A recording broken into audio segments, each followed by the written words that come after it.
Le 6 septembre 2021, le monde a perdu l'acteur Jean-Paul Belmondo à l'âge de 88 ans. Alors que la télévision continue de diffuser ses films, il est important de se souvenir de ses nombreux visages, dont celui de Bébé Papa. Malheureusement, celui-ci a connu un des drames les plus marquants, c'est-à-dire la perte d'une fille. En effet, en 1994, sa fille Patricia est morte de façon tragique. Patricia était la fille aînée de Jean-Paul Belmondo, née de son union avec la danseuse professionnelle Élodie Constantin. Elle est décédée dans l'incendie de son appartement à Paris. La douleur de cette perte a été immense pour l'acteur, bien qu'il ait rarement évoqué ce drame publiquement. Dans son autobiographie intitulée « 1000 vies en valent mieux qu'une », Jean-Paul Belmondo a écrit quelques mots poignants sur sa fille bien-aimée. Il a exprimé sa tristesse en écrivant « Ma petite fille chérie, ma fille Patricia, n'a pas eu le temps d'avoir 40 ans.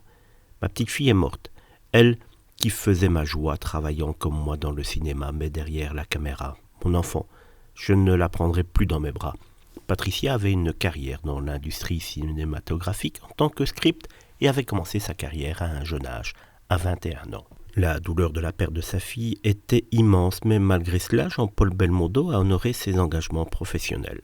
Le soir du drame, il est monté sur scène pour jouer dans la pièce Cyrano de Bergerac au Théâtre des Variétés.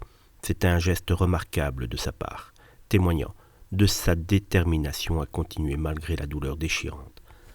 Après la représentation, il s'est effondré en larmes dans sa loge, dans les bras de son maquilleur. Jean-Paul Belmondo a eu la chance de fonder une famille nombreuse au cours de sa vie. Avec Élodie Constantin, il est devenu donc le papa de Florence et Paul, qui est marié à Luana Belmondo. Il a également accueilli Stella Eva Angelina en 2003, fruit de son ancienne union avec Nadie Tardivell. Il était également le grand-père de plusieurs petits-enfants. En 2022, il est devenu arrière-grand-père sans le savoir car le fils d'Alessandro et Mélinée Ristigua Veil est né cette année-là. La famille de Jean-Paul Belmondo continue de perpétuer son héritage, même après sa disparition.